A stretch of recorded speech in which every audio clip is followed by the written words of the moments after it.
In this episode, we'll have a look at the Zoom F4. I've only had it for a couple days, so this will be kind of the first impressions, and then we'll follow up with a full review. Let's take a look.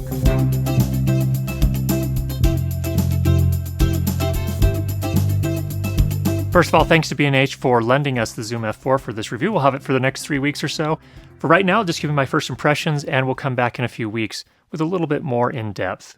This entire episode is recorded with the Zoom F4 along with an Audio Technica AT4053B microphone, so you can hear exactly what it sounds like. The Zoom F4 is the less expensive sibling to the Zoom F8, which was Zoom's first foray into field recorders made specifically for filmmaking. While the F8 sells for about $1,000 USD and includes 8 microphone inputs, the F4 sells for $650 US and includes 4 microphone line inputs.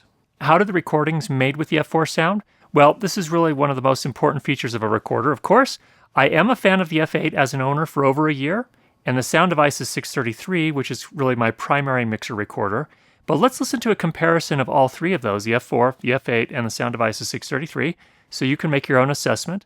All 3 were recorded so that the peaks touched right around minus 12 dB, and then we normalized the audio in post to minus 23 LUFS, which is the European broadcast standard for loudness, and there was no other processing applied. Now you're listening to the Zoom F4. We're recording with the same microphone, in this case an Audio Technica AT4053B boom microphone. It's boomed out of the frame just above me here, about 40 centimeters away from me. And this is a pretty typical boom kind of situation for a talking head type of shoot. The input gain on the Zoom F4 is set to 45 out of 75. Again, there's a lot of gain available here in these preamplifiers. And this is pretty much what it sounds like. So you're now listening to the Zoom F8, and in the exact same setting, exact same microphone, Audio Technica 4053B, boomed 40 or 50 centimeters just above me here. Haven't changed the position at all. The input level on the Zoom F8 is set to 45 out of 75, and everything else is pretty much identical. Let's see how this sounds relative to the others.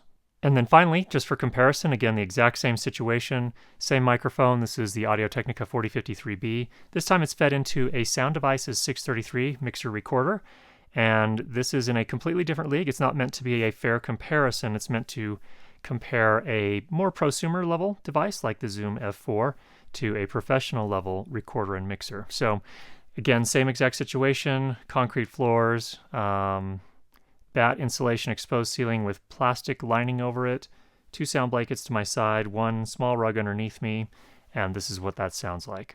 The specifications for the microphone inputs are very impressive, and from what I can hear so far, they seem accurate. Very low noise, lots of dynamic range, which means you can ride a gain a little bit lower, and that will help you to avoid any potential clipping when people get really loud. I love the F8 sound, and it sounds to me like the F4 is right there in the same league. For a $650 US recorder, I'm very impressed. In terms of specs, it's nearly identical to the F8 with a few minor differences in terms of input impedance. Don't worry if you don't know what that means. Really what it means is that this is more than sufficient to work with 99% of the types of microphones that you would use for filmmaking. The external case is a very sturdy feeling aluminum, which is slightly different than the F8, still very robust.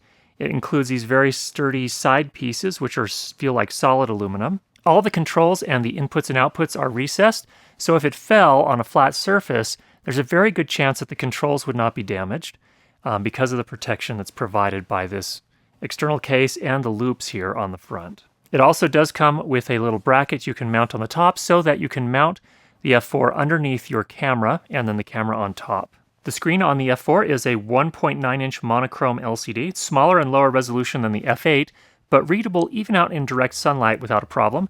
Definitely shows that Zoom thought this through because they had to cut costs to create a lower cost, very high quality recorder. One of the things they could do is put a kind of a less expensive screen in it, but they also made sure that it could still be read outdoors, which is critical for a field recorder. It's very similar if you're familiar with the Zoom H4n or the H5 screen. The F4 can be powered by 8 AA batteries or via the Hiroshi input or Hi-Rose input, depending on where you're at. Can take a variety of external batteries via Hiroshi, and also it can adapt to an AC adapter, which is included with the F4. My first impression in terms of battery life, it actually is a little bit better than the F8 in terms of using the internal AA batteries. because of course the F4 has fewer inputs, but you're still probably going to want some sort of external solution if you're going to be doing a shoot that's longer than about 2 hours. The F4 can record its inputs to independent channels or tracks, plus a stereo mix of all the tracks at the same time. It records up to 192 kilohertz sample rates, 24-bit to 2 different SD cards, and you can record to the 2 cards simultaneously as a backup, or even record different formats to the 2 cards, broadcast wave to card 1, for example, and MP3 to card 2. While recording, the F4 periodically saves the file so that if you run out of power, you shouldn't lose the whole recording, just up to the point where the last file save took place. Again, a very good feature to prevent losing a recording. Dual channel recording is supported so that you can record a safety track at a lower input gain, just in case your talent suddenly gets really loud and clips. False takes are handled by pressing and holding the rewind button. This is for situations where you accidentally start recording, but then before the action starts, you or the director aborts the take to fix some sort of problem. This actually happens quite a bit on set. You can mark the recording as a false take so that the take number doesn't move to the next number, and it's easier to keep the audio clips and the video clips kind of with the same numbers on them, the same take numbers. The F4 has some shortcuts that are available via the Option key up here, a little bit different than on the F8. F8 doesn't have that. And what that does is it allows you to get to some functions a little bit more quickly by pressing and holding the Option button, and then pressing another button to get to the different things, such as timecode jam, trim link, knob lock, clear the clip, or the left and right fader. Like the F8, the F4 allows you to enter metadata such as notes, scene names, take names, and how to increment takes. It doesn't appear to be quite as configurable as the F8, but still better than most other recorders in this price range or below. It can also create an automated sound report based on the metadata you enter, which is a really nice touch. The F4 includes input limiters. The idea of an input limiter is to prevent digital clipping and distortion when the person speaking suddenly gets very loud. I still need to test these a little bit more, but I suspect that like the F8, these are digital limiters. The problem with that is that the damage from overly loud sound may already have been done before the limiter can catch the overly loud sound. This is because the digital converters cannot handle clipped audio, and the digital limiters are applied after the analog to digital conversion. Wait for more info on this as I get a chance to test them a little bit more thoroughly. The F4, just like the F8, does have timecode input and output, and a high-quality temperature-compensated crystal oscillator. Again, if you don't know what that is, it's a fancy name for a highly accurate clock, which makes it much easier to sync your sound to your video clips. We'll test this in a lot more detail on the final review. Now, there's one thing that has me really excited. In the USB menu, there's a submenu for the FRC-8. Now, I don't know what that is, but I'm guessing, and again, this is just a guess, but it looks like Zoom will be releasing a control surface for the F4 and probably also for the F8 that'll have something like linear faders and user-assignable function buttons, like a piece of hardware. It appears it will also somehow accommodate a keyboard, presumably for metadata entry. This could be something really, really cool for when you're shooting a piece where you need to do serious mixing and you can operate from a table or a cart. I really can't wait to try this, if in fact that's what it is. Like the F8 and all of Zoom's handy recorders, the F4 can also be used as a stereo or multi-track audio interface to connect to your computer. That allows you to record directly into your computer or to play back sound from your computer. Really nice to have that additional feature. Now, at first I wasn't that excited about that when I got the F8, but I actually have found it to be very useful. Recently I did a corporate job where they wanted to record a screencast with voiceover, and I was able to use the F8 as a high-quality preamp to record along with that screencast on a computer. Worked brilliantly. Now, there are some less than perfect things to note about the Zoom F4. Don't take these as showstopper issues, just some things that I noticed, and it's important to go into making a decision about what recorder you're going to buy with your eyes wide open. The controls on the F4 aren't quite up to the same standard, from my point of view, as those on the F8.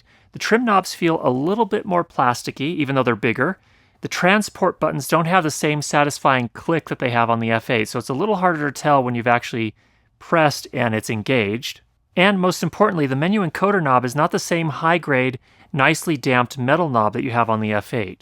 That being said, they seem like they'll hold up fine and are every bit as good or perhaps even better than the controls on the Tascam DR701D, which I reviewed about a year ago.